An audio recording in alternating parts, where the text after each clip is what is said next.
Have you hit a plateau in your Pinterest traffic? Or maybe you just want to give your traffic a bit of a boost? I have some great strategies to share with you today that I have used on my account and my clients' accounts before to help charge up that traffic driving machine. All that coming up now.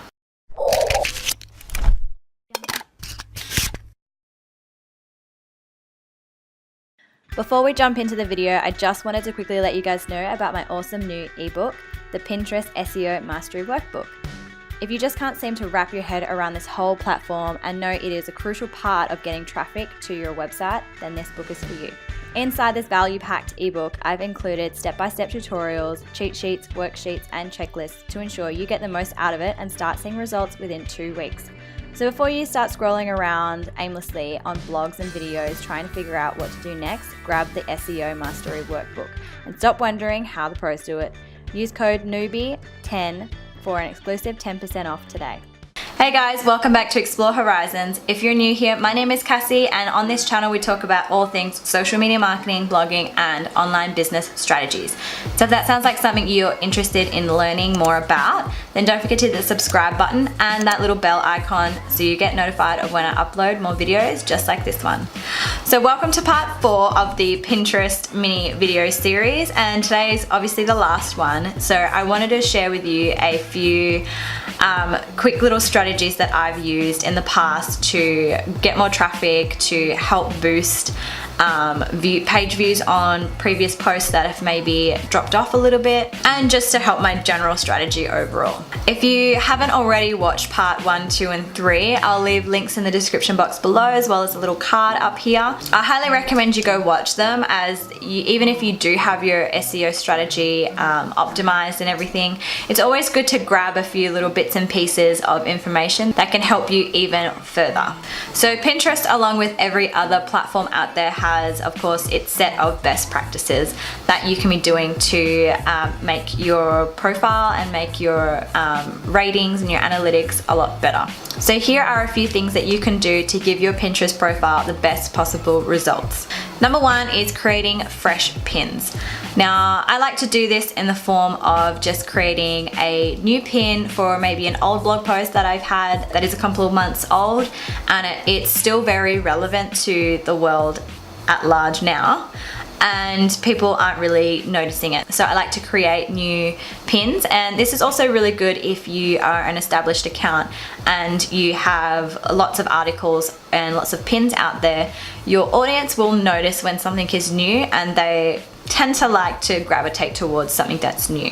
Pinterest is also a content creation site, so it loves new content and will always help to boost the new content that is put out there. So the next one is pretty similar to the first one that I just talked about, and that is creating multiple pins for each blog post. So when I do create a new blog post or a new video or anything that is new, I always like to make a few pins. So at least 3 to 4 pins per blog post, and this allows me to do what I'm going to talk about next, which is do split testing. So the next thing is split testing, and I like to always look at my analytics to see what is resonating with my audience, and sometimes you can start to see the little patterns that are occurring in there. So you can see that maybe this pin in this particular design is attracting more people to my website, or a niche is being particularly popular with my audience, so maybe I'll write more content about that.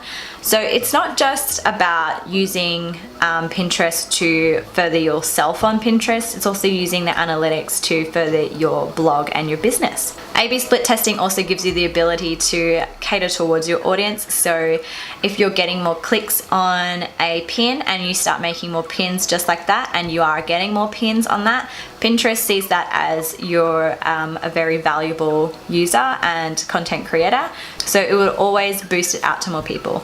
Of course, when people are clicking more on your website and saving your pins to their boards as well, this also helps Pinterest to rank your pin higher. And the last one is consistency, and this is the case with everything in life, but I just thought I'd mention it as well because some people tend to forget it.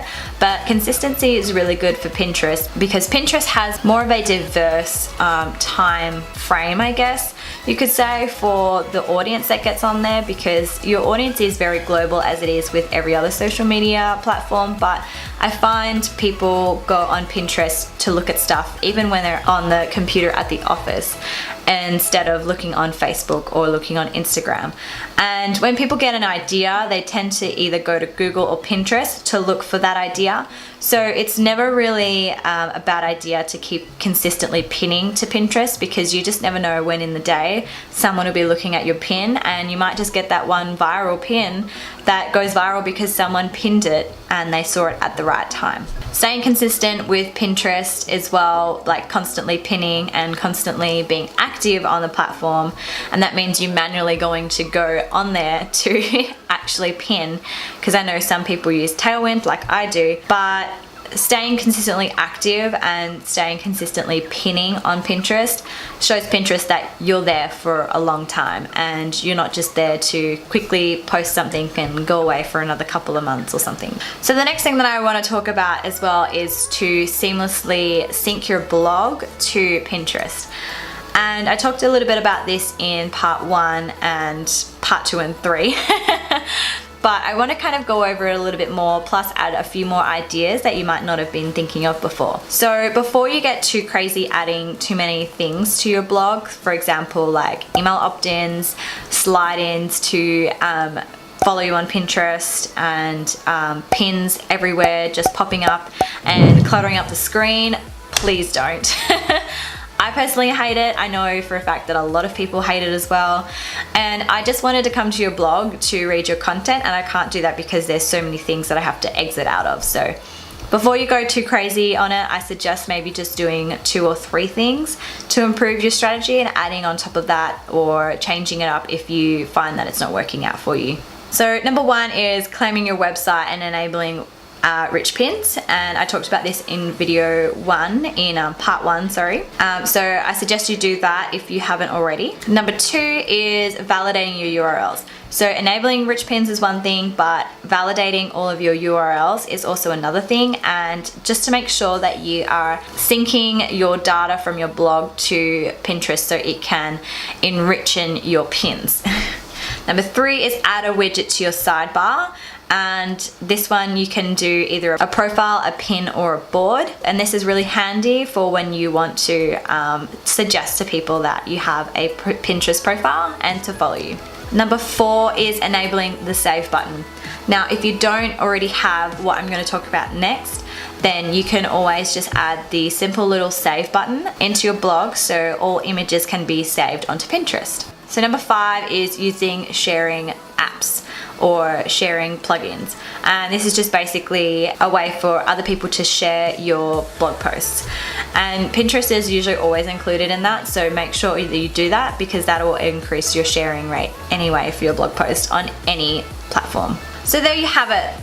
That is the end of part 4 of our little mini video series. I hope you enjoyed it, and I hope you got a lot of valuable information out of it.